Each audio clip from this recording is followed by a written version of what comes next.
તો ભાવનગરમાં સરદાર સન્માન સંકલ્પ સમિતિએ સરકાર સામે આક્ષેપ કરતું આવેદનપત્ર કલેક્ટરને આપ્યું છે। ભાવનગર શહેરમાં સરદાર અનામત સંકલ્પ આંદોલન સમિતિ દ્વારા કલેક્ટરને આવેદનપત્ર પાઠવવામાં આવ્યું હતું। સમિતિએ સરકાર સામે આક્ષેપ કર્યા હતા કે સરકાર સરદાર પટેલ પર બદલાના ભાવનાથી કામ કરી રહી છે। ભાવનગરમાં સરદાર સન્માન સંકલ્પ સમિતિએ લેખિત રજૂઆત પણ કરી હતી કે મોદી સરકારે મોટેરા સ્ટેડિયમનું નામ સરદાર પટેલમાંથી નરેન્દ્ર મોદી કર્યું અને હવે સરદાર પટેલના ગામ કરમસદને આણંદ મહાનગરપાલિકામાં મિલાવીને મિટાવવા માંગે છે।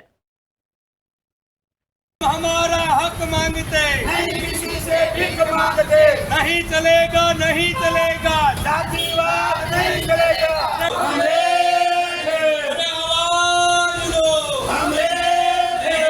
હું ધરમસિંહ દાપા, ઓબીસી અધિકાર જાગૃતિ અભિયાનના રાષ્ટ્ર પ્રમુખ। આજે અમે ભાવનગરમાં કલેક્ટર સાહેબના માધ્યમથી રાજ્યપાલ શ્રીને આવેદનપત્ર લેવા આવ્યા છીએ। આવેદનપત્ર એ બાબતનું છે કે 31/1/2024ના દિવસે જે સરકાર દ્વારા જે સંસ્કૃત વિભાગમાં આસિસ્ટન્ટ પ્રોફેસરનો એક ઓર્ડર આવ્યો છે, નિમણૂક પત્ર, એમાં 27ની આસિસ્ટન્ટ પ્રોફેસરની ભરતી થઈ છે।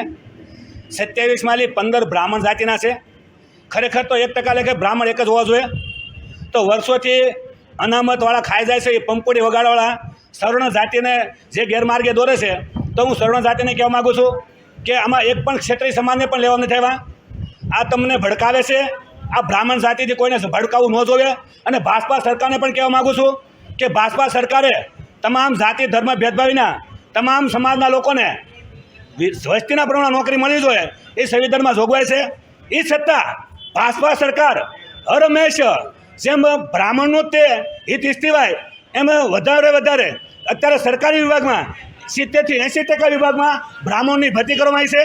ભાજપા જો આ જાતિવાદી સરકાર ન હોય અને જાતિવાદ બંધ કરવા માંગતી હોય તો ખરેખર તમામ સમાજનું પ્રતિનિધિ મળે એ રીતે ભરતી કરવી જોઈએ।